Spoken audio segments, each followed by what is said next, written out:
The rain had started just past dawn, soft at first, like a whispered apology from the sky.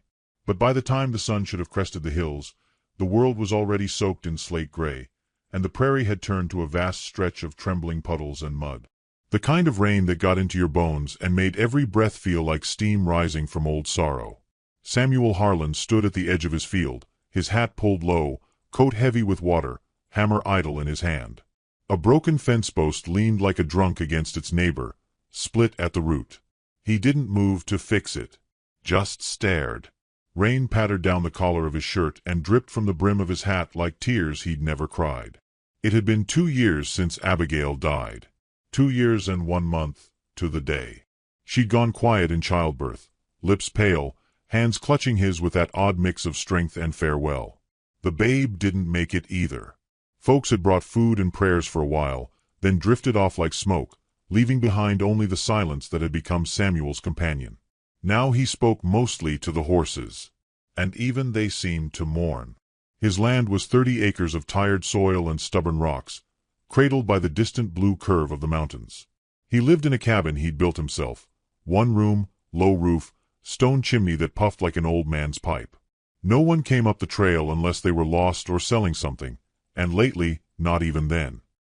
He would have stood there all day in that rain, letting it wash the ache without asking permission, if it weren't for the horses' sudden unease. Bay started stamping, head tossing. Samuel frowned, turned slow, and followed the line of the animal's gaze.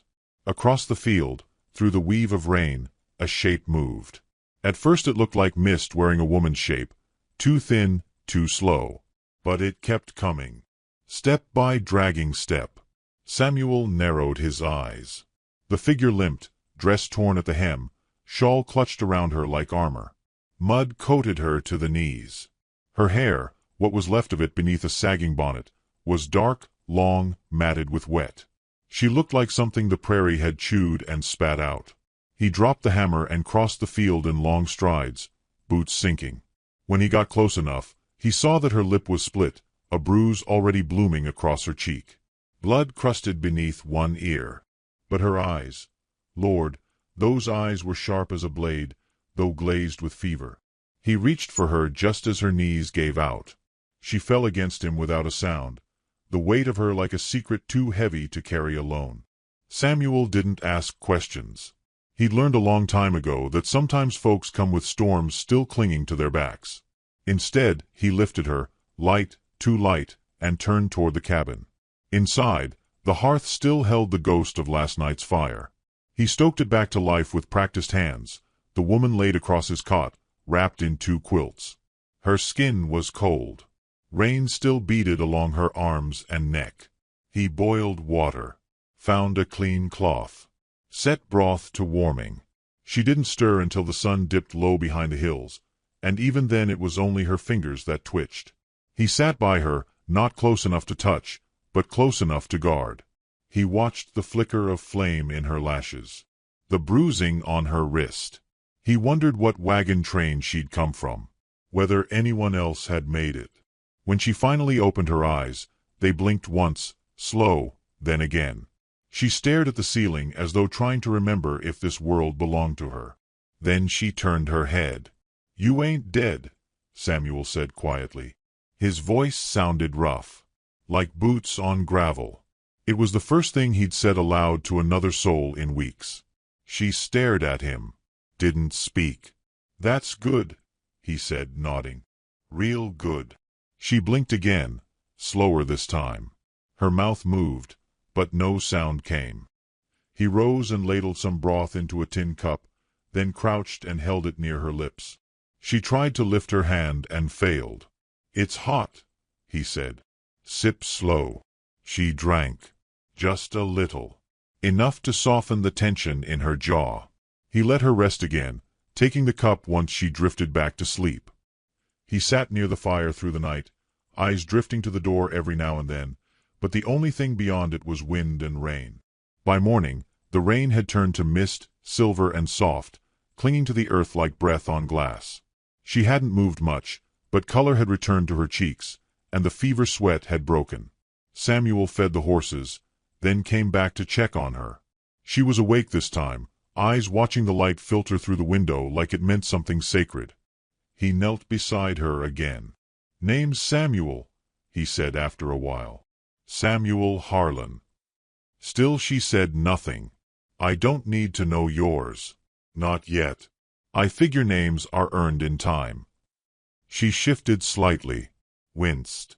He saw now that her ankle was swollen, purple at the joint. "You'll need a splint. I'll fix it. Then you just rest." A pause. Then her voice, hoarse, barely there. "Why, help me." He met her eyes. They weren't just bruised. They were haunted. He thought of Abigail, of the rain on her grave. "'Cause you were standing," he said softly, "when you shouldn't have been. And I know what it's like to want someone to stop the fall." That was all. He made her a splint from cedar and cloth. Set it carefully. She bit down on her lip, but didn't cry out. She was tough. Tougher than most. Days passed like that. Quiet. The kind of quiet that didn't demand anything but presence. Samuel fed her, tended her ankle, built up the fire and kept the cabin warm. She began to sit up by the fourth day. Started sipping broth without his help. Spoke little, but listened. Her gaze followed him like she was learning the shape of his grief through the way he walked. Once, she asked if he had family. "No," he said. Then added, "Used to." Another day, she noticed the bundle of pressed flowers above the hearth. Wild heather and daisy root, dried and crumbling. "Yours?" she asked. He looked up, and for the first time in a long time, he smiled. "Abigail's." She said they reminded her of a promise. "I never asked what kind." The woman didn't answer, but her hand reached up, brushed the edge of the bundle as if the memory inside it belonged to her too. Later that week, he saw her watching the rain through the window. "I used to hate storms," she murmured. "Now, they feel like mirrors." He understood. There was something about the way her voice cracked on that word mirrors that told him whatever had happened to her hadn't fully passed. That part of her still lived in the scream of splintered wagons and the red slash of danger. He didn't press. He only brought her tea and let her sit in silence. By the seventh day, she stood, barely, and hobbled to the window to watch the crows scatter above the cottonwoods. She whispered something then. A name, maybe. A place. He couldn't tell. She leaned on the wall like her body didn't quite belong to her yet. That night, he found himself looking at her longer than he should have. Not with desire. With something gentler. Like wonder. Like gratitude for a voice other than his own echo in the room. As the fire dimmed and the mist grew thick outside, she turned to him and said, "Thank you." He nodded once. Then said softly, "Rest easy." Storms passed. But deep in his bones, he knew something else. That maybe the storm wasn't done yet. Not for her. And not for him either. Still, he added more wood to the fire, so the warmth wouldn't fade. And in the silence that followed, both of them, for the first time in years, slept without ghosts pressing against their dreams. Morning in the high prairie came slow, gray, and hushed, the kind of hush that settled between two people still too wounded to speak their truths. The rain had thinned to a drizzle, clinging to the windows like breath held too long. Inside the cabin, the fire murmured low in the hearth, and the woman in Samuel's bed sat propped against a pillow, ankles wrapped in one of his old flannel shirts that hung loose over her thin frame. Her hair, darker now that it had been cleaned of blood and mud, fell in a sheet over one shoulder, damp but orderly.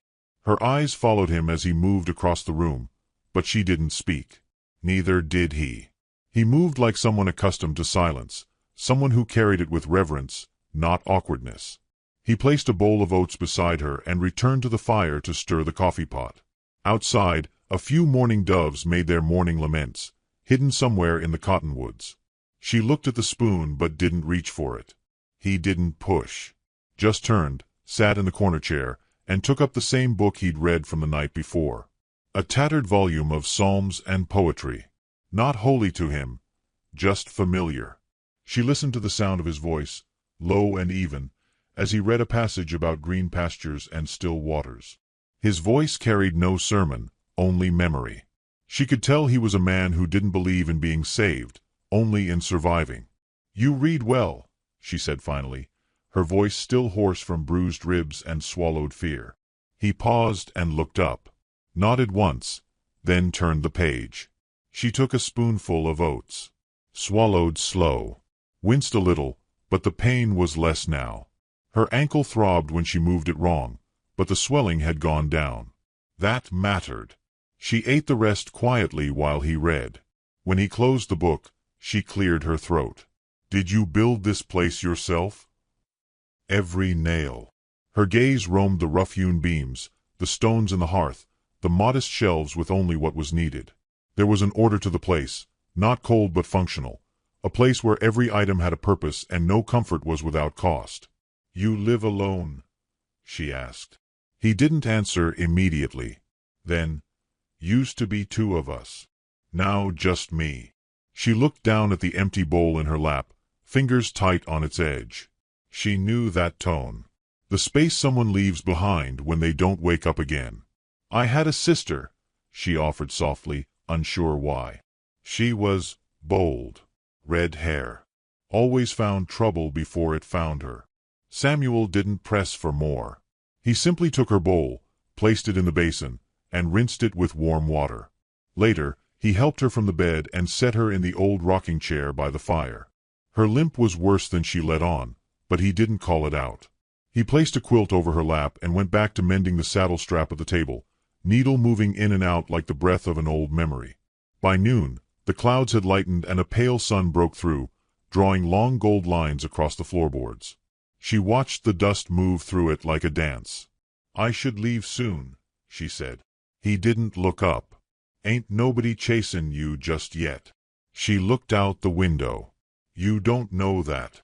He paused, then met her eyes. "No. But I know what hunted looks like." She turned away at that. Let the fire speak instead. The next day, a knock sounded at the door, not sharp, but slow, familiar. Samuel opened it to reveal a figure more shadow than man. Levi. Skin the color of river clay, white beard to his chest, eyes milky with the blindness that had crept in over the last decade. Samuel let him in without a word. Levi's boots thunked against the wooden floor. "Smells like soup and secrets in here," he said, grinning toothlessly. Samuel chuckled, a dry, rare sound. "Sit, old man." Levi's nose twitched. He turned toward the woman's direction. "You got company, I see." She stiffened. Samuel answered before she had to. "She's restin'. Hurt bad. Found her in the field last week." Levi nodded like he'd already known. "Storm brings strange things sometimes. Once found a colt in my corn crib. Next week, a preacher. Neither one stayed long." The woman stared at him. Levi turned his head toward her. "You safe here, miss?" "Samuel may be silent, but he's got an honest way of lettin' folks heal." She relaxed, just a little. That night, Levi slept in the barn, wrapped in his saddle blanket with his dog curled at his side. The woman sat beside the fire, mending one of her stockings with thread she'd found in a drawer. Samuel carved a bit of wood into the shape of a small bird. Neither spoke much, but the quiet between them had softened into something companionable. In the days that followed, she began to move around more, limping to the door to sit on the porch and watch the prairie breathe. She drank tea made from mint and chamomile. She listened to the wind in the grass. She counted the hawks that circled in the high thermals. He worked nearby, always within reach but never imposing. His presence was like the fire, there, steady, warm when needed. One morning she asked, "Do you go into town?" "Not unless I must." "What do you do when winter comes?" "Chop wood. Wait it out." She smiled faintly. "You ever get lonely?" He didn't answer right away. Then, "Not in a long while." She looked at him then, and for the first time, saw a line of tenderness in the way his eyes drifted toward her and stayed. Not long, not bold, just long enough to be noticed. She didn't ask more. By the second week, she helped him hang fresh herbs from the rafters. He showed her how to pinch wild mint without bruising the leaves. She taught him how to steep tea with less bitterness. Her hands were beginning to stop shaking. "Samuel," she said once carefully, "do you believe people are meant to belong anywhere?" He considered this. Maybe not to places, but maybe to each other. The silence that followed was different, deeper, full of something waiting to be spoken. He stood and went out to chop wood. That night, as he washed the dishes, she took the book from the shelf and read aloud. Her voice was soft but steady, like someone relearning how to speak into the quiet. He listened, the rhythm of her words blending with the sound of wind and creaking beams. Later, she stood in the doorway and stared into the dusk. "Storm's coming again," she said. You always know when. Can feel it." She turned to him. "What do you feel now?" He met her gaze. "Something's changing." She didn't look away. That evening, they ate cornbread and stew. She insisted on helping stir. The fire popped. Levi's dog barked once in the distance, then went quiet. She took her tea to the porch and sat wrapped in her quilt. He joined her after a time, boots creaking on the floorboards. They sat side by side, the sky above them deepening to blue-black, stars blinking awake like forgotten promises. "I've not told you my name," she said. "You will when it matters." She nodded. A long silence. "I'm tired of running," she said, almost to herself. "You ain't runnin' now." "No, I suppose not." He turned to her. "You got people?" "I had. They're not waiting anymore." He said nothing. She pulled the quilt tighter. "What would you do if you had to start again?" "Same thing I'm doing now. Live quiet. Grow what I can. Protect what matters." She watched him in the starlight. He didn't seem like much at first glance. Just another man with calloused hands and a guarded soul. But something about his steadiness made her feel less like a shadow. "Thank you," she said. "For what?" "For not asking more than I could give." He nodded once. "We all break different. Can't expect folks to mend on demand." The stars above stretched across the sky in quiet constellations. Somewhere far off, an owl called, soft and mournful. She leaned back in the chair and exhaled, as if she'd been holding her breath for months. Inside, the fire crackled low. Beside her, Samuel didn't move to speak again. Just sat there, keeping watch like he always had, not because he needed to, but because it was who he was. She looked at the horizon and whispered a name. Not hers. Someone else's. A name that hurt her to say. He heard it but didn't ask. Some wounds weren't meant to be unwrapped. But he knew then, whatever story she carried, however dark the roads behind her, she was no longer running alone. And when she finally chose to speak, she would speak to someone who understood that healing was not an ask, but a gift. The wind picked up. The storm rolled in again. But this time, there was warmth inside the walls. And for the first time in a long time, she didn't dread the thunder. She stood at the window, her shawl pulled tight across her shoulders. He could hear her breath, even from the table, steady but deliberate, the kind of breathing a person does when they're gathering the pieces of a name they haven't spoken aloud in a long while. He said nothing, stirred the stew once, let the silence stretch. She turned toward him at last, eyes a little sharper than yesterday, chin held higher. "Julia."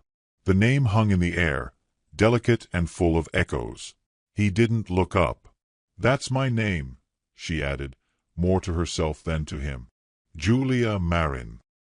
He finished slicing the bread before meeting her eyes. "Thank you." She lowered her gaze. "It's not a name I've used lately." "You used it now. That's enough." Something shifted after that. Not like a door swinging wide, but a hinge finally oiled, able to move without shrieking. They shared dinner and a little laughter. Not about anything grand, just the way Levi's dog chased its own tail and barked at puddles. Samuel didn't laugh often, but when he did, it softened the hard lines of his jaw and made his whole face seem younger, less ghosted by the past. The next morning, Julia stood without wincing. Her limp was lighter, her shoulders less guarded. She wore her hair differently now, braided and tucked behind one ear. A quiet reclaiming. They walked together along the fence line while the frost still clung to the grass.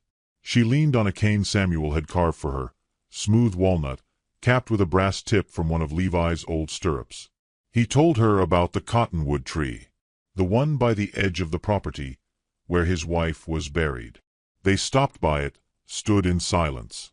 Julia traced a finger across the weathered cross planted in the earth, eyes shining with unshed things. "Abigail," she said, reading the name. He nodded. She mattered. He nodded again. They didn't speak of loss as something to be compared, just shared it like two hands touching briefly in the dark. Back at the cabin, she helped him sift beans and lay venison jerky on the rack to dry. Her hands were steadier now, her voice fuller. He noticed she hummed under her breath sometimes, songs with no words. She said they came from her mother. "I didn't get to bury her," Julia said one evening as they watched snow fall through the window. "Or my sister. Just ran. I don't even know if the fire took them. Just know I couldn't stay." Samuel didn't answer. He only handed her a second cup of tea and moved a little closer to the fire so the warmth would reach her better. She touched his hand. "You don't ask much." He looked at her then. "You give what you can. Not all folks understand that." She squeezed his fingers once, then let go. That small contact was more than most people offered in a year. A week later, Julia started taking walks alone. Not far, just to the barn or the stream's edge, but far enough to reclaim herself in pieces. She began feeding the chickens, brushing the horses. She found a way to smile at Levi's blind mutterings, and even taught him to play a simple game with pebbles and a board Samuel carved. It wasn't until the end of the second snowfall that she told him the full truth. They were on the porch, wrapped in wool and watching the sun disappear behind slate clouds. A fire crackled inside, and Levi snored softly in the barn loft. "I wasn't just another traveler," she said. Her voice was steady now, like cold steel pulled from the forge. "I was the last wagon in a column of 5. We were heading west, not out of hope, but out of obligation. I was going to join my father's holdings in Silver Creek. He owns nearly a quarter of that territory." Samuel didn't speak. My full name, it's Julia Marin of the Marin cattle dynasty. People bow when I enter rooms. Or they did." She looked away. "They probably think I'm dead now. Maybe it's better that way." Samuel stared out across the fields. The wind moved the grass like breath over skin. "You're not dead," he said quietly. "And I don't care who your father is." She turned sharply. "That's not what I expected you to say." "I figured." He stood and stepped down into the snow, then turned to face her. "You didn't bring your name to use it. You brought it to give it. That means more." She blinked, stunned by the simplicity of it. Her hands tightened in her lap. "You're a strange man, Samuel Harlan." He smiled faintly. "Been told worse." Inside, she watched him build the fire higher, stacking logs like laying bricks for something permanent. She thought of how steady his hands had been when splinting her ankle. How gentle when reading aloud. How unshaken when she screamed herself awake that first week and he came with tea, not questions. That night, she told him the names of the dead. "My sister was called Jo," she said, her head resting on the back of the rocking chair. She wore trousers and smoked pipes and sang loud in church just to anger the men. Samuel chuckled. "Sounds like a storm in boots." "She was," Julia said, smiling through tears. "My mother was Lily. She never let anyone call her ma'am." He looked at her then. "Now they're remembered." She nodded, swallowing. "Thank you. Always." A few days passed with easy rhythm, chopping wood, boiling beans, sewing patches, warming their hands near the fire. One morning, Julia found an old coat in the chest near the hearth and lined it with flannel for Samuel. He wore it that same day.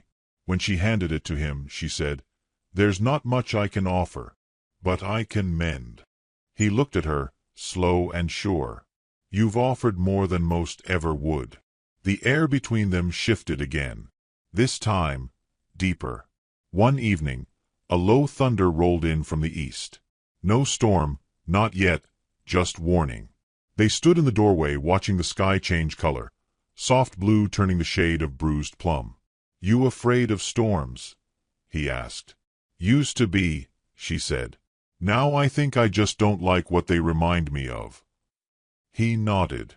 "You?" she asked. "I used to pray they'd wash everything clean. But some things don't wash. They root." She considered that. Then maybe storms don't come to clean. Maybe they come to plant. He looked at her, and for the first time in weeks, his eyes held something like hope. Faint. Fragile. But real. Later, by the fire, they played Levi's pebble game, laughing when the stones scattered. Julia beat him twice, then claimed beginner's luck. Samuel just grinned and shook his head. "I like hearing you laugh," he said. She paused, then looked at him gently. "So do I." When the storm finally did break, it came with wind and sleet. But inside, the walls held. The fire warmed. Two people shared stew in silence, and the dog snored at their feet. Julia leaned her head against the frame of the chair and whispered, "I didn't think I'd ever trust anyone again." He didn't answer, but he reached over and laid his hand on hers, palm to palm. And for the first time in a long time, the name Julia Marin felt like it belonged to someone alive. Samuel noticed it in the way she carried herself now. Though the limp lingered, Julia moved with purpose. She walked without leaning. Her gaze no longer searched the horizon as if fearing something just out of sight. Instead, she rose early, fed the chickens, whistled to the horses, and sat at the table with her tea while the fire grew bright. She was still quiet, but it was no longer the silence of hiding. It was the silence of someone choosing their words. Levi remarked on it one morning as they watched her from the barn door. "That woman's wearing her skin again," he said, puffing on his pipe. "Took a while, but she's back in it." Samuel didn't reply. He just watched Julia pour steaming water into a mug and stir with the small silver spoon she insisted on polishing every evening. Levi leaned closer. "You gonna keep pretending you don't see her looking at you like that?" "Like what?" "Like you're the only fence post holding up her world." Samuel exhaled a soft laugh and walked away. But something had changed. It lingered between them at supper, flickered in the firelight, stirred in the quiet moments when their hands brushed and neither pulled away. Samuel found himself listening for her footsteps, her laughter, the breath she held just before speaking his name. Then came the visitors. It was a morning marked by sun and stillness. No clouds. No wind. The sky stretched wide and clean. Julia was hanging herbs from the rafters, while Samuel worked outside repairing the split in the water trough. Levi dozed in the barn with the dog curled at his feet. The sound of hooves came not like a storm, but deliberate, measured and official. Samuel looked up. Two riders approached from the east, their horses well-groomed, saddles too fine for this part of the prairie. One man wore a gray duster and a hat pulled low, a rifle slung casually across his back. The other bore a glinting badge on his chest and a clean-shaven face that had seen too many negotiations. Samuel stood still. Let the hammer rest on the beam. Watched them approach without greeting. The one with the badge tipped his hat. "Morning, sir." "Morning," Samuel replied, slow and even. "We're looking for someone. Might have come through this way." Julia had stopped moving inside the cabin. She stayed hidden behind the curtain but near enough to hear. Samuel crossed his arms. "Not many folks come through here." The man with the badge reached into his coat, pulled out a sketch on yellowed paper. A woman's face, finely drawn, strong cheekbones, eyes dark and discerning. "This woman's gone missing," the man said. "Julia Marin. Last known sighting was south of Elkhorn Ridge, where her wagon train was hit by raiders. Word is she survived." Samuel didn't flinch. "Terrible thing." "Her father's offered reward," the second man added, his voice slick. "She's the heir to a vast amount of land and cattle. Whole territories talkin' about it." Samuel's gaze stayed steady. Ain't seen her. The men exchanged a look. The slick one eyed the cabin. She may be hurt. Confused. Might not remember who she is. Folks tend to remember who they are, Samuel replied. The man with the badge nodded slowly. If you see anything, hear anything, you'll let us know. I reckon I would. They lingered a moment longer, scanning the land as though they expected ghosts to step from the trees. Then they turned their horses and rode back the way they came. When the sound of hooves finally faded into the horizon, Samuel returned to the cabin. Julia was seated in the corner, hands clenched in her lap, eyes wide but dry. You heard. She nodded. They'll come again, he said. I know. He sat across from her. You want to go back? She looked up sharply. No. You sure? She exhaled. I can't go back to being what I was. A name without a life. A signature on cattle deeds. A woman shown off like polished silver at auction dinners. They're your people. She shook her head. They're his people. My father's. I was just the next piece to be used. I left to escape that. I chose the wagon train. I chose the unknown. And they chose to chase. I'm not property, she whispered. No, he said softly. You're not. The next day, Julia took down the sketch the men had left behind, left pinned to the gate as a warning or invitation. She studied it, then fed it to the fire. It curled and blackened, her drawn face dissolving into smoke. They'll send more, she said. Samuel nodded. Maybe worse ones. She looked at him then, eyes burning. Do you want me to leave? He didn't speak for a moment. Then, I don't want you to go. But I ain't gonna chain you here either. I want to stay. Then you stay. Levi heard them arguing later, quiet but pointed. Julia wanted to learn to shoot properly. Samuel refused at first. You'll draw attention, he said. I need to know how to defend myself, she replied. He relented. And so the days turned again. He set up bottles on fence posts. Showed her how to breathe through the trigger. How to square her stance, not flinch. Her hands shook the first time. Not from fear. From memory. But she steadied herself and tried again. She hit a bottle on the 6th shot. By dusk, 3 lay shattered.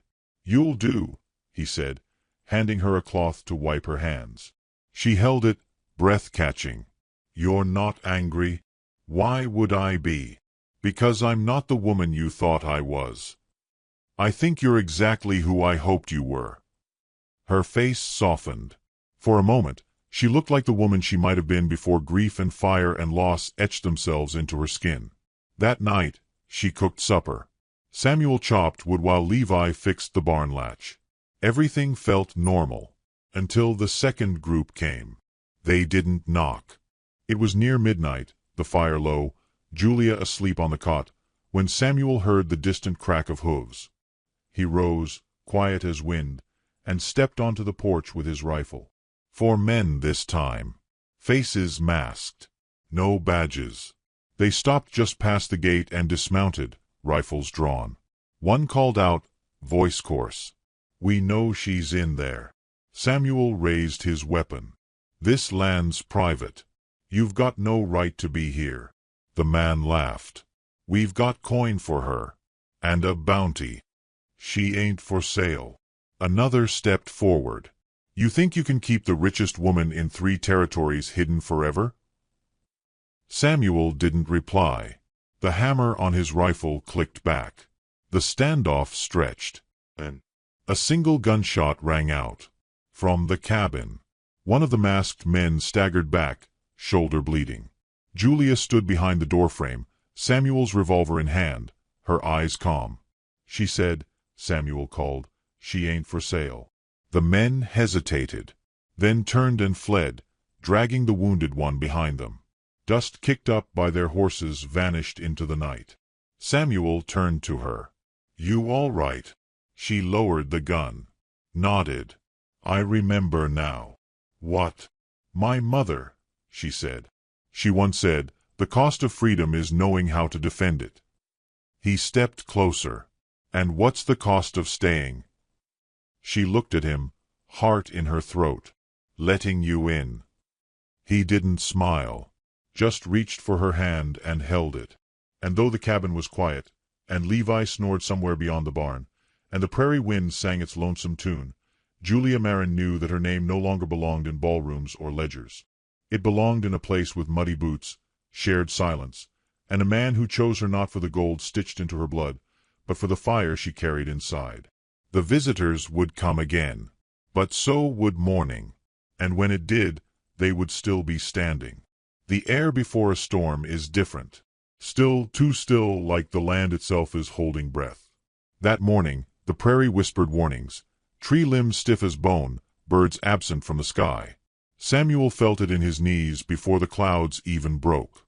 Something coming. Not weather this time. Something worse. Julia sensed it too.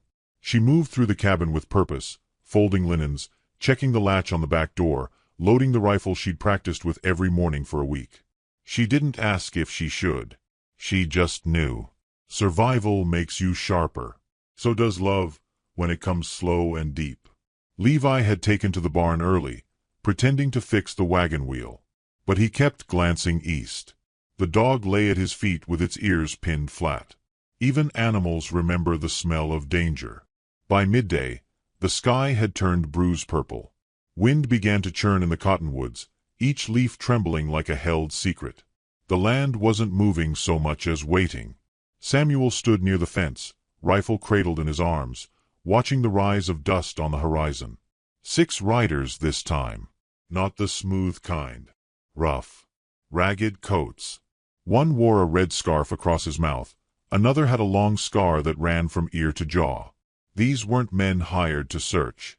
These were men paid to end things. He turned back to the house. "They're here." Julia joined him without hesitation, revolver tucked into the waistband of her skirt, hands steady, eyes dark with resolve. "Where do you want me?" "Inside. Take the back door. Keep eyes on the barn. They'll try to split us." She hesitated, just a second.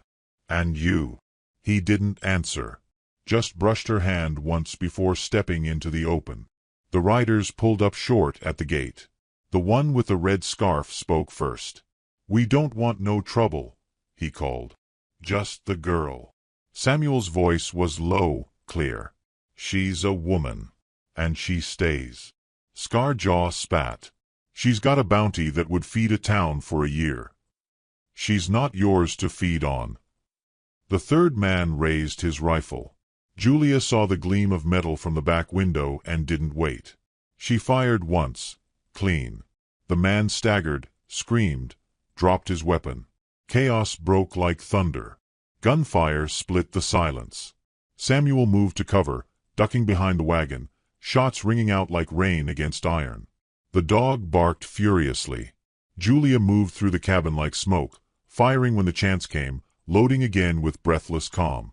Levi stayed low in the barn, clutching a rusted pistol he hadn't touched in years.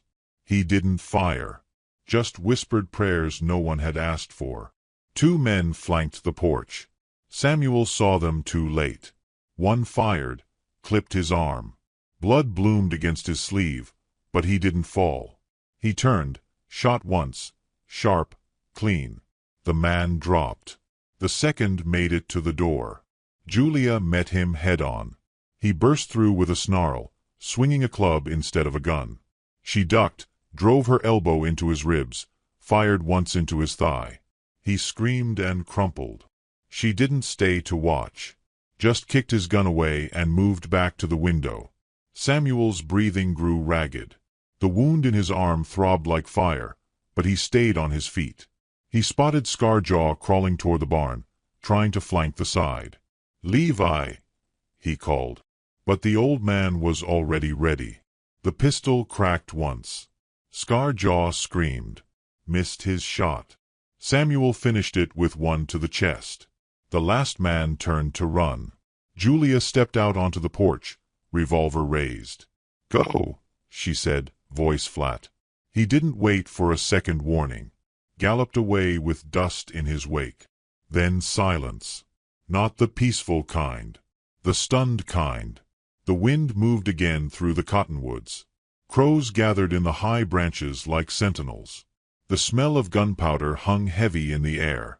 Samuel leaned against the porch rail, blood dripping from his arm. Julia ran to him, hands already unbuttoning his sleeve, checking the wound. "It's clean," she said. "Through and through." He didn't answer. Just looked at her. "You all right?" she asked. "I am now."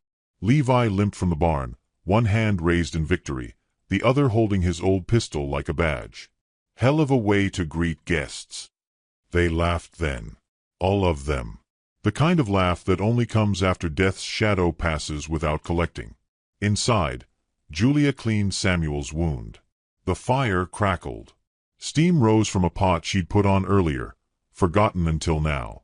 He sat still, wincing once but not flinching. "You saved me," he said quietly. She looked up. "We saved each other." He reached out, took her hand. Held it with the same certainty he held his rifle. "Not as a weapon. As something you protect. I don't want you to leave," he said. "I wouldn't even if you asked me to." Their foreheads touched. No kiss. Just breath shared, quiet, sacred. Later, they stood beneath the cottonwood. The ground beneath it was still firm. Snow lingered along the roots, soft and white. Samuel knelt, laid one of the spent shells beside the wooden cross. "Abigail," he said softly, "I promised I'd find my way again." Julia stood beside him, silent, hands clasped. "And I think," Samuel continued, "you'd have liked her." They stood there a long time, no words, just wind and birdsong and the quiet ache of peace hard won. The storm had come. Brought gunfire, fear, the kind of reckoning no law could settle. But the storm had passed too. And in its wake, something fragile remained. Not safety, not certainty, but truth. A woman no longer running. A man no longer grieving. The horse moved like it had nowhere left to be. Its hooves clopped against the rain-hardened trail with a rhythm too slow for ambition, too steady for fear. The man atop it wore the dust of old counties and the quiet of someone who'd seen too much to talk about it. His name was Chris Cairns, though he hadn't heard it spoken kindly in years. He rode with a long rifle slung across his back and a coat patched at the shoulder, the color of river mud and years gone by. Spring hadn't yet earned its name here. The grass was green but hesitant, blooming like it wasn't sure the snow wouldn't return. Far ahead, nestled against the curve of a bare hill, stood a weather-worn homestead. Whitewashed once, maybe. Now it sat like an old thought, faded and too stubborn to be forgotten. He slowed as the path narrowed. Fences leaned like they were tired. The air smelled of wet earth, split wood, and the smoke of a chimney trying to make a house feel less empty. She stepped out onto the porch with a shotgun balanced in one hand and stillness in her eyes. No greeting. No alarm. Just a watching kind of silence that measured him the way a seasoned trader might size up a man's pockets before offering credit. She wore a dark skirt dusted with straw and a plain shirt buttoned to the throat. Her sleeves were rolled, showing forearms corded with labor. Her face carried no age, just weight, like someone who'd been alone long enough for silence to shape her. Chris took off his hat and let the wind rake through what hair he had left. "Heard you were hiring." She didn't move. "You ride fast. I ride long. What do you shoot with that rifle?" "Whatever needs convincing." They stared a moment longer.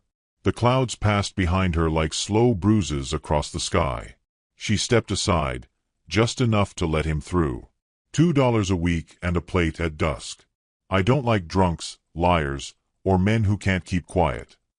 Chris tied his horse to a post missing half its paint. "Ma'am, I lost interest in talking around the same time folks stopped listening." That earned him the smallest twitch at the corner of her mouth. Not a smile. Just a reminder that one might still live there, somewhere beneath the iron. Inside, the house smelled of flour, oil, and something baking slow. Bread, maybe. A kettle hissed on the stove. The walls bore no pictures, no mementos, just the long breath of empty space and a scuffed Bible beside the hearth. She poured him coffee without asking and handed it over like a loaded pistol. He drank in silence. She watched him drink. Two people learning the edges of one another the way old horses learn the new shape of a plow. "Name's Chris," he said finally.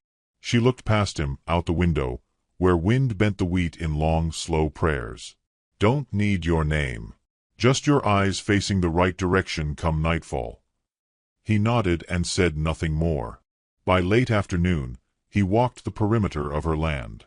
It wasn't much, acres of stubborn earth that looked like it had resisted every plow that tried it. The barn sagged at the corner like it knew too many winters. A chicken coop held no chickens. And beyond the fields, where the grass thickened and the wild threatened to reclaim it, Chris saw a cross. He came closer. The grave sat neat and new. The soil still wore the color of recent turning, not yet bleached by sun or rain.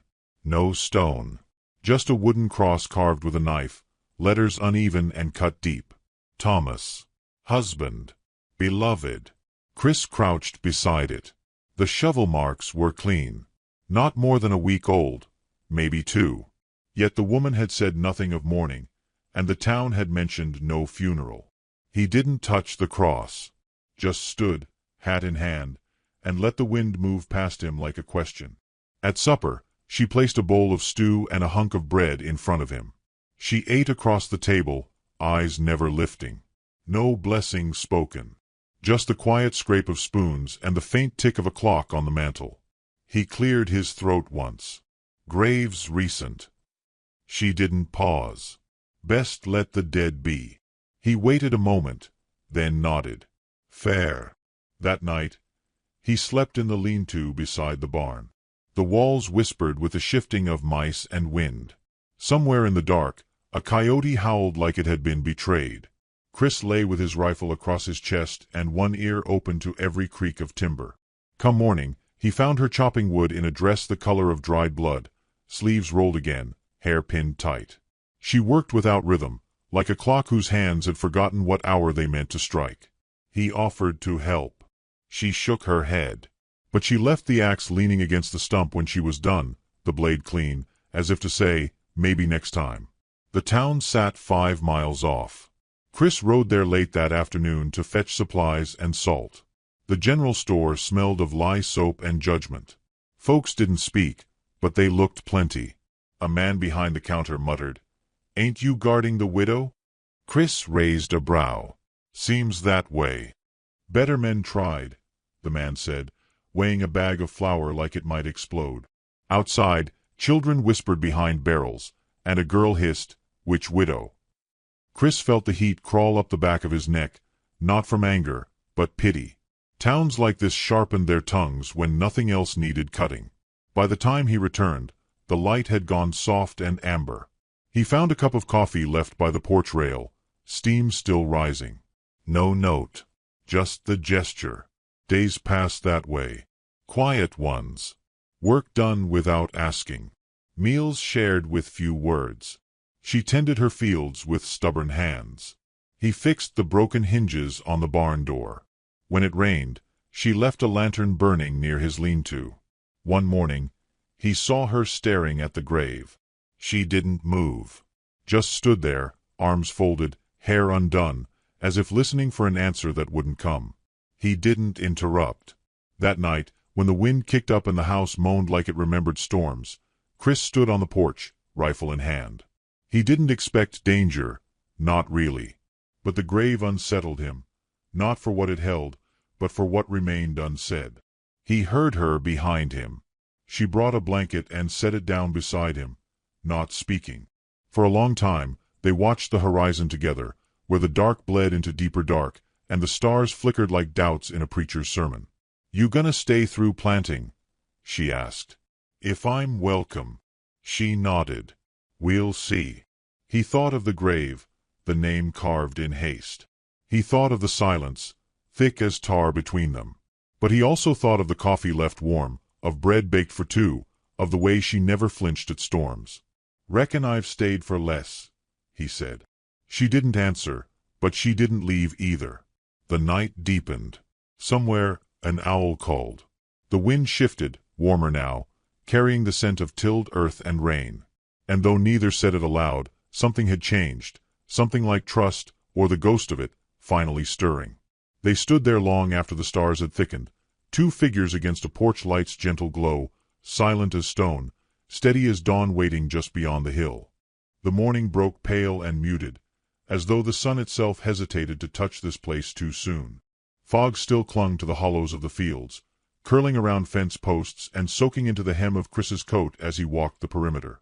The earth had dried from recent rain, but the smell of it still hung heavy, rich, loamy, and secretive. A plow sat unused near the edge of the barn, half swallowed by weeds. Wind moved through the grass in slow strokes, like a hand brushing over an old wound. Chris paused by the grave again. The soil was starting to settle but hadn't yet hardened. He crouched there, eyes sweeping the earth, the cross, the knife-cut name. Thomas. Husband. Beloved. He stared at the word beloved for a long while. It felt like a question. Behind him, the door creaked. The widow, still unnamed by her own choice, stepped out with a bucket in hand. Her dress was gray today, frayed at the hem, tied at the waist with a strip of worn calico. Her boots were muddied. Her sleeves were already rolled. There was no surprise on her face as she caught him by the grave again. Just a calm that had the shape of tolerance. Chris stood and dusted his knees. Don't mean to linger. Graves pull the eyes, she said softly. Same as fires or falling things. Can't help but notice, there ain't a single bird near it. She glanced to the empty sky. They stopped coming last spring. That was all she offered before turning away, bucket swinging by her side. Later, he walked the fence line and found a section near the north side sagging. The wire had come loose from a split post, likely from the weight of snow or some creature testing the boundary. He fetched a hammer from the barn, the handle smooth from use but the metal clean, well cared for despite everything else. He worked in the hush of midday, the only sounds his own breathing and the occasional groan of wood surrendering to the nail. The air felt strange out here. Too still. The kind of quiet that wasn't peace, but pause, like the land itself was waiting. By the time he wiped sweat from his brow and leaned the hammer against the post, he heard her voice behind him. You fix it like you were raised to do it.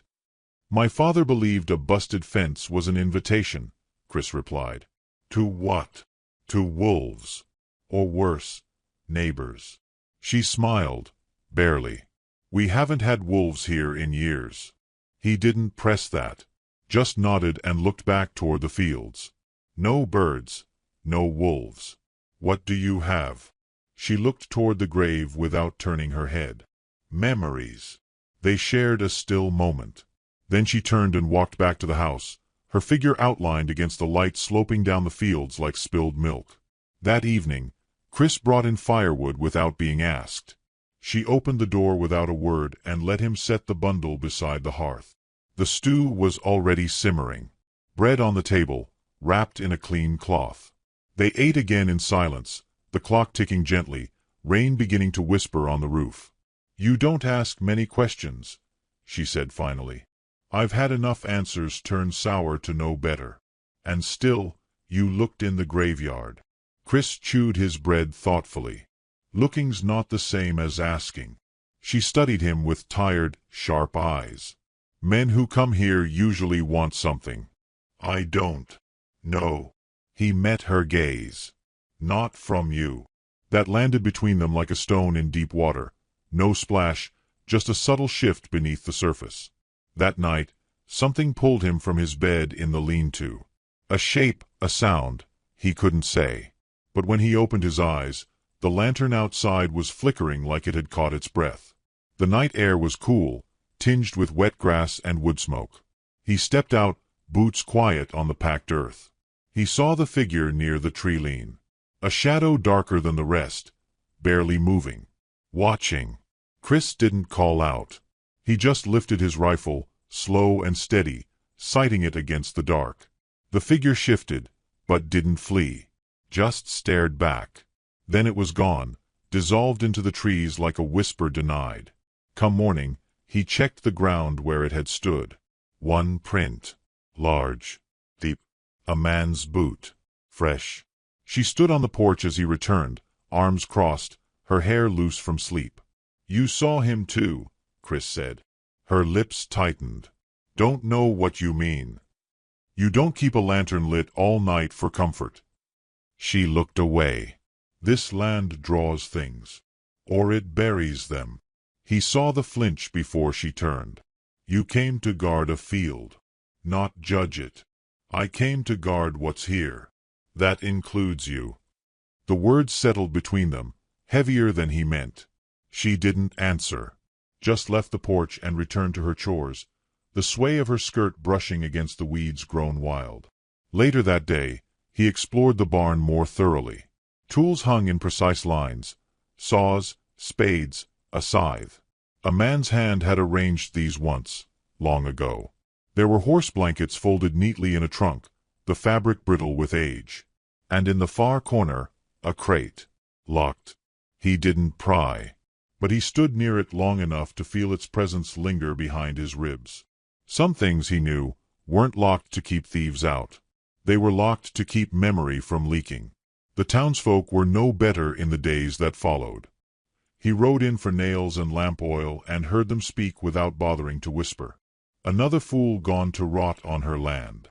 She buried him too quick. Bet she'll feed this one to the field like the rest.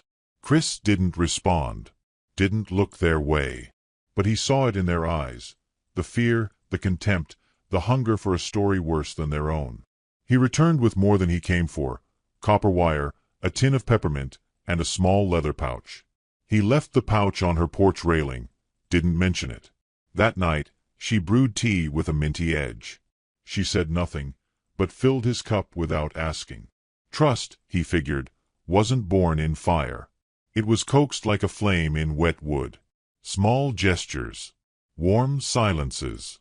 On the fourth evening, he found something buried beneath the old elm near the back pasture. Not a grave, too shallow, but a bundle. Oilcloth wrapped tight around metal and leather. He unwrapped it carefully. A locket. Worn, dented at the edge, but still holding. He opened it. Inside, a photo, faded but still clear. Her face, younger, lit with something like hope.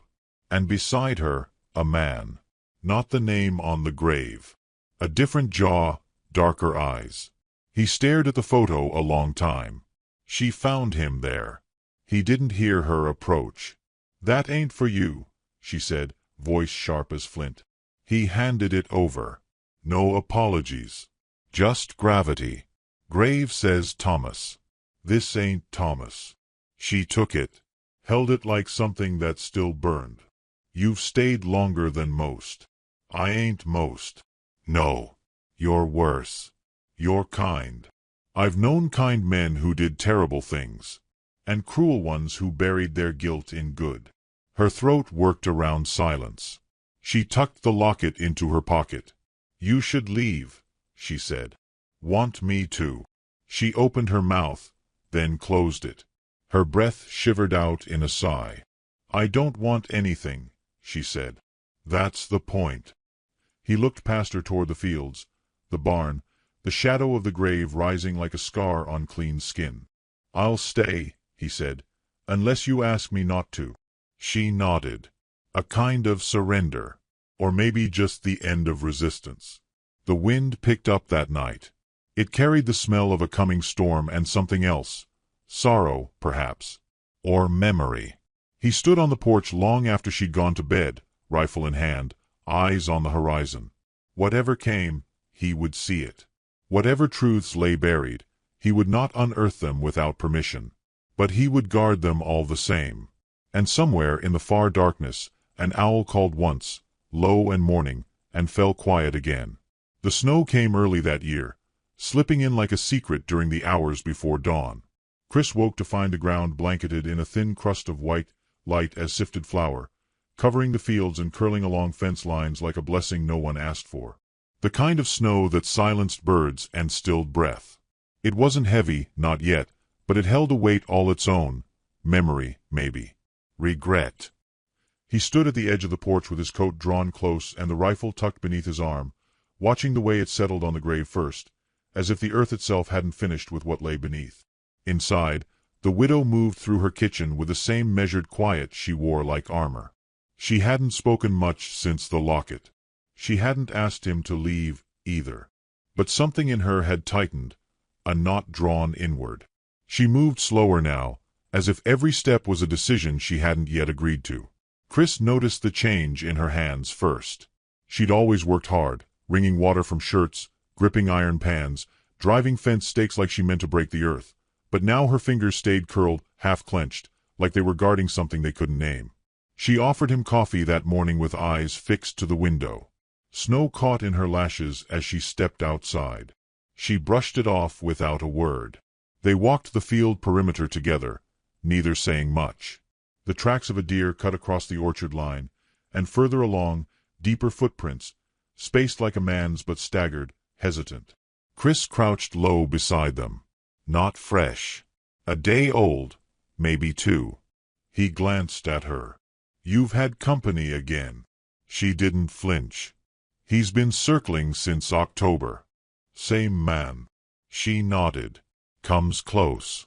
Never speaks. What does he want? Her lips parted, then closed. She looked toward the grave. Reminders, I think. Chris stood. Maybe he needs a stronger one. I've given him worse. They kept walking, boots crunching softly in the snow. The sun broke through the cloud cover only once, spilling gold over the barn roof before vanishing again. A false promise. Spring had stepped out. Winter was king once more. That night, the town held a gathering, a church dinner laced with judgment. Chris rode in alone, knowing her absence would say more than his presence ever could. The church sat crooked on its foundation, stained glass darkened with soot, hymns barely audible over the wind. Inside, the stew tasted of ash, and the bread crumbled in dry mouths. He didn't stay long, but he stayed long enough to hear them talk. She poisons her soil, one whispered. Man like Cairns ought to know better. She buried that husband too quiet. She cursed this land. Birds don't even come near. Chris met their eyes when they turned to him. Just met them. Said nothing. Let silence settle around him like a second coat. Words were wasted on those who'd already chosen their truths. He rode back under a sky full of stars. Each hoofbeat cracked the crust of snow. The moon followed him like a judge in silver robes. When he reached the farm, he saw her silhouette in the window, unmoving, lit from behind by the low glow of a lantern. Not watching. Waiting. He dismounted and went straight to the grave. He brushed the snow from the cross. Still the same name. Still the same ache. He heard her step behind him. Town hasn't changed, she said. No. But the snow hides the rot better. Did they speak of me? They always do. Her arms were wrapped around herself. Not against the cold. Against something deeper. I didn't love the man in that grave, she said. He looked at her, quietly. I tried. I did what was expected. But there are things in a man you can't see until the door's shut and the night is long. His voice grew colder with each month. His patience left first. Then his kindness. Then his fists stopped pretending. Chris said nothing. I buried him because no one else would believe me. Because if I told the sheriff what happened, they'd say I brought it on myself. Or that I lied. Or that I liked the bruises. She stepped closer, snow creaking beneath her. So I dug a hole. And I made the grave match the name I needed it to. I carved the word beloved so no one would look twice. Wasn't the man in the locket? She shook her head. That man was someone I loved before. Someone who left when he heard what kind of woman I'd married. He was the only one who ever looked at me like I was worth saving. I keep the locket because it reminds me I wasn't always this. This? Chris asked gently. Alone. Feared. Watched. You're not feared, he said. No. But I am watched. A silence passed between them, not empty, but full of things neither could carry alone. "You believe me?" she asked. He nodded. "I do." She exhaled, slow and cracked. "Then stay. Not for the work. Just so someone remembers me right." "I wasn't planning to leave," Chris said. She turned toward the house then, walking slower than before, like she'd left something behind but couldn't yet tell if it mattered. The next morning, he found a line of tracks leading from the woods to the edge of the field. The same man, same boots. Closer this time. No more hesitation. Chris followed the trail into the trees. The air changed there. Sharper. The snow sat deeper beneath the pines. A crow's feather lay near a stump, black and bent. The first he'd seen in months. Half a mile in, he found the man. He wasn't armed, at least not visibly. Tall, bearded, with lines around his mouth like old scars. His coat was heavy, patched. His eyes were tired, mean. "You're her new pet," the man said, voice dry. "I'm her guard." "Guard from what?" "Looks like you." The man laughed without humor. "She lie to you yet?" "She's good at it. She told me enough." The man stepped closer. "You know what she buried?" "I know what she survived." "She killed him. Don't matter if he was cruel. That's still blood on her hands." Chris raised his chin. "Then she's not the only one here with blood on theirs." The man's mouth twitched. "You think you're going to save her?" "No. I think I'm going to stay. And that's all she needs." The man studied him a moment longer, then spat into the snow. "She ruins every man that touches that place." Chris didn't flinch. "Then maybe I'm already ruined." They stared each other down. Then the man turned and walked back into the trees, boots crunching slow, like a man not finished, just waiting for his hour. Chris returned to the house, and she met him at the door. "He came close again," she said. "I spoke to him. And he's not done. But he's scared." Her gaze searched his face. "What scares him?" "That you keep standing." For the first time, she laughed, a quiet thing, uncertain of its right to exist. It didn't last long, but it was real. That evening, he brought wood in early. She poured coffee before he asked. They sat together near the hearth, not touching, but closer than they had before. The silence wasn't a shield now. It was something warmer. She looked toward the window, where snow continued to fall in lazy patterns. "Do you think spring will come back?" "It always does. Even when it forgets how." She nodded, eyes softening. "Then maybe I'll wait for it." Chris leaned back in his chair, fingers brushing the brim of his hat. "I'll wait with you." Outside, the snow kept falling. But a bird called once, distant, high. A small sound, almost forgotten, but not gone. Snow had a way of keeping secrets, covering tracks, stilling voices, muting gunshots. The drifts had thickened in the week since Chris stood off with the man in the woods, and now the farm slept beneath white silence. Trees stood like frozen sentries, branches heavy with the weight of unshed words. The grave, too, was buried deeper, its cross a thin wound poking through the surface. Chris rose early, as he always did. But this morning carried a warning in the wind. A different cold. One that wasn't born of winter, but of something coming. He felt it in his bones before the sound reached his ears. Hoofbeats. Slow. Deliberate. Not the kind of travel that aimed to reach anywhere. The kind that came to settle a score. He stepped onto the porch, rifle in hand. The snow squeaked beneath his boots. She joined him without needing to be called, arms folded tightly across her chest, hair tied back but wind-blown already. Her eyes were hard, but not surprised. "You knew," he said. She nodded. "3 of them. Maybe 4. Your watcher. His brothers. He wasn't ever going to come alone." Chris scanned the horizon. The riders emerged like ink bleeding through paper. Black shapes against the snow. No haste. Just a slow, confident crawl forward. They didn't bother hiding their numbers. 3 men on horseback, and 1 mule behind them carrying something bundled and long. Chris squinted. A spade, roped to its side. They brought their own shovel, he muttered. She didn't flinch. Means they intend to use it. Sheriff, no. They don't come through town. He raised the rifle. They ain't getting close. They're not coming for the land, Chris. They're coming for the story. They can have the story, he said. They just can't rewrite it. The riders stopped near the fence line. One of them, a tall man with a buffalo hide coat and a scar down the side of his neck, raised his voice. We ain't here for trouble. Chris stepped forward, rifle still aimed low, but steady. Then ride on. We just want the truth. She told it already. We want it from the ground.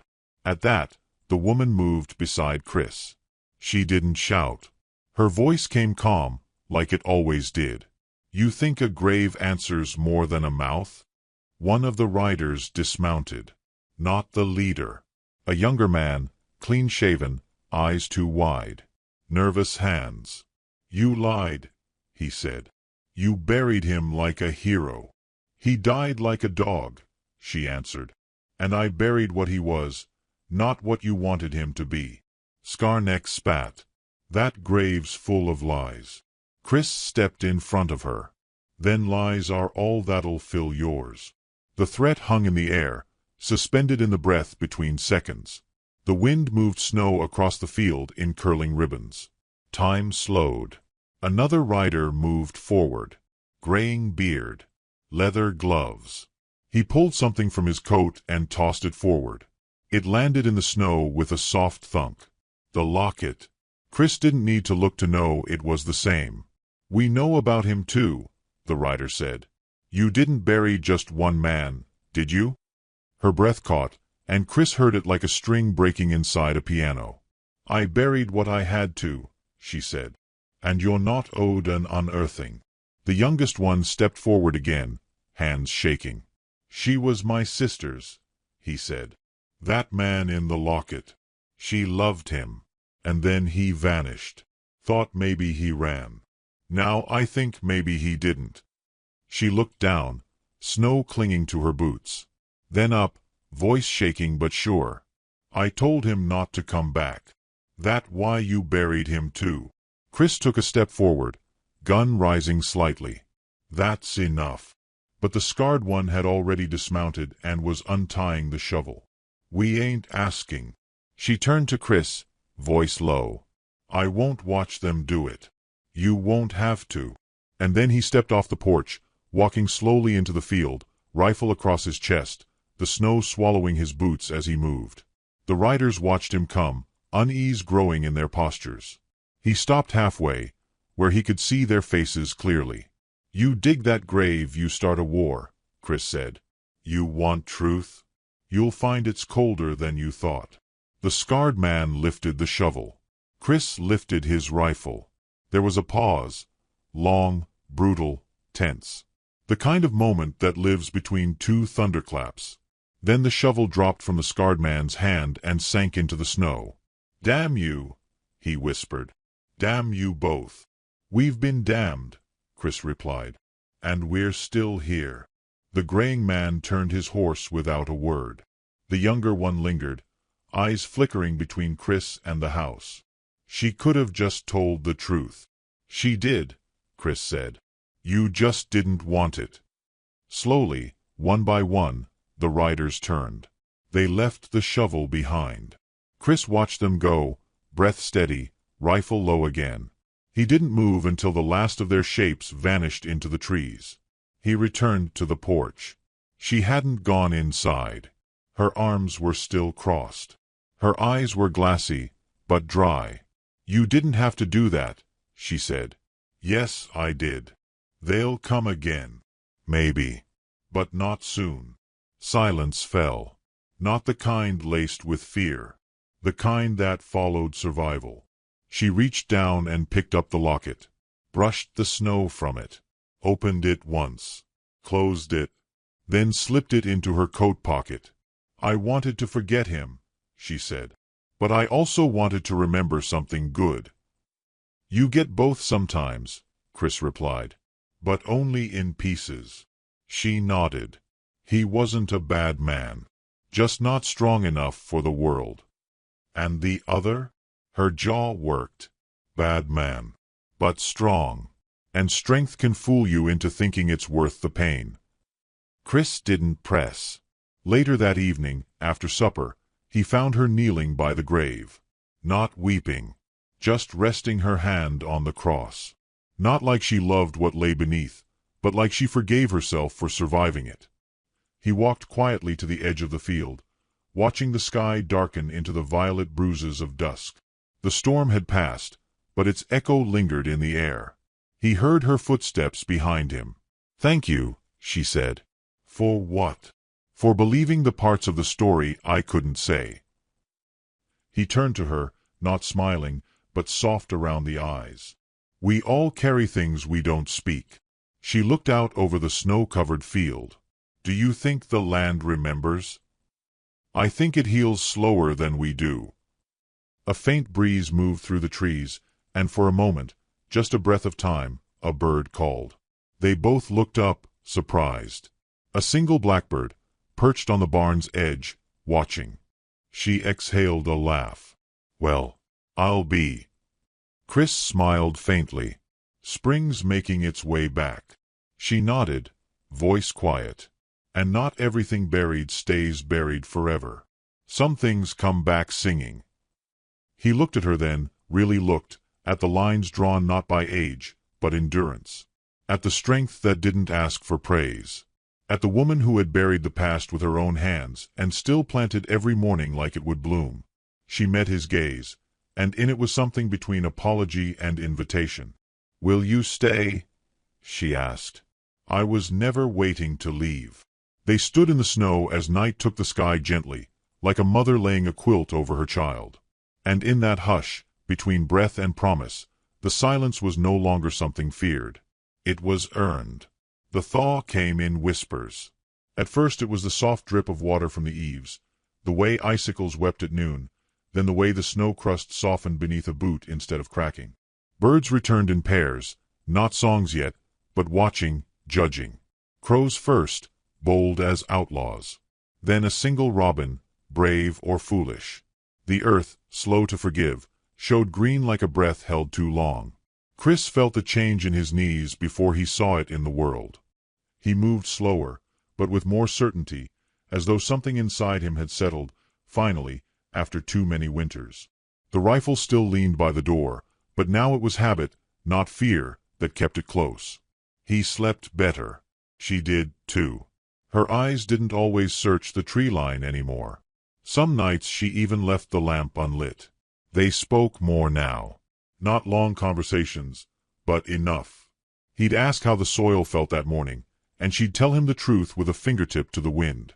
She'd mention a dream, half-laughed, half-ashamed, and he'd nod like dreams mattered more than logic. They worked side by side in silence, a rhythm more honest than words. One day she took his coat by accident, wore it while feeding the chickens. He said nothing.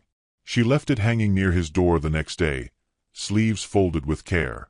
The grave remained. Still there, still stark, but softened now, as if spring had forgiven even that. New grass dared the edges. Wildflowers had begun their tentative siege. Chris watched it every day, the way one watches an old wound, expecting pain, surprised by its absence. The locket remained, too, though she wore it now. Not always, but sometimes. Like armor. Like memory. She didn't open it anymore. She didn't need to. Then the final rider came. It was late afternoon when they saw the dust first, a curl of brown against the blue horizon. One horse. A gray. Rider upright, posture military. Chris watched from the porch, rifle in hand but down. She stood beside him, hands clasped before her, knuckles white. "You know him?" Chris asked. "I hoped I'd never see him again." The rider approached without hurry. Not hesitant. Not hostile. Just inevitable. His coat was clean, collar straight. A silver badge glinted at his chest, Federal, not county. His horse was lean but strong, sweat at the flanks. He dismounted in one clean motion and tipped his hat. "Afternoon," he said. His voice carried authority without needing to raise it. "Ma'am, sir." Chris didn't respond. The man looked to the grave. "It's true, then.